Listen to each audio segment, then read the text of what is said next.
বাড়ি গিয়ে আমাকে মনে করবা? দুদিন পরেই তো বাড়ি চলে যাচ্ছে। আমি কত একা হয়ে যাবো, বেবিটাও একা হয়ে যাবে। মেশো মেসো একা হয়ে যাবে, মেসো ডিউটি চলে যাবে, ওইদিকে জাগৃতিরাও বাড়ি পালাবে,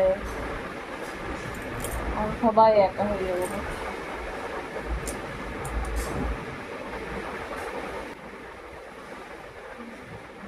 আবার আসবা ঘুরতে এখানে?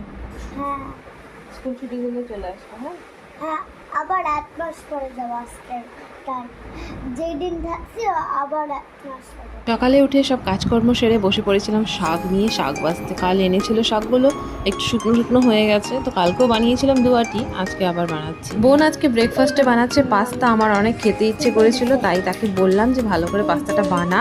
আর সে সত্যি ফাস্ট ফুডগুলো খুব সুন্দর করে বানায়। তো এই যে দেখুন পাস্তাটা কত সুন্দর বানিয়েছে, খেতে বেশ দারুণ লাগবে। তো এখন ব্রেকফাস্ট করে নিব। নীলও এখনও ডিউটি থেকে আসেনি, তো সবাই মিলে একসাথে। সোনাইকে বলেছিলাম ভিডিওটা করতে, সেই জন্য ভিডিওটা এরকম হয়েছে। আর এই যে এখানে আমি শাক বাচ্ছি, তাকে বলেছি আমাকেও একটু দেখাতে। দেখতে দেখতে সময়গুলো কেটে গেল, বোনদের যাওয়ারও সময় চলে এসেছে। আর কিছু কয়েকটা দিন বাকি, আর কিছুদিন একসাথে থাকবো। এত দিন একসাথে ছিলাম, আর তারপর চলে যাচ্ছে। সত্যি খুব খারাপ লাগবে। মানে আমি একাই থেকেছি, কিন্তু একসাথে থাকার পর তখন আলাদা হতে খুবই খারাপ লাগে। যাই হোক, এখানে পাস্তাটা কিন্তু বোন বেশ ভালো বানিয়েছে, আর খেতে খুব ভালো লাগছে। আমি ফাস্টফুড অনেক দিন পরে খাচ্ছি, মাঝে ফাস্টফুড খাওয়া ছেড়ে দিয়েছিলাম। দুপুরবেলা খাওয়া দাওয়া সেরে রেস্ট করে এখন একটু বেরিয়েছি হাঁটাহাঁটি করতে। বিকালবেলা প্রত্যেক দিনই একটু হাঁটাহাঁটি করি।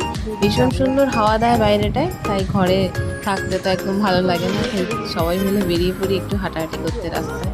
আর দেখুন এই যে ফুলটা কি নাম আমি ভীষণ সুন্দর গন্ধ দেয়, আর এত ফুলটা ফুটেছে, খুব ভালো লাগে দেখতে।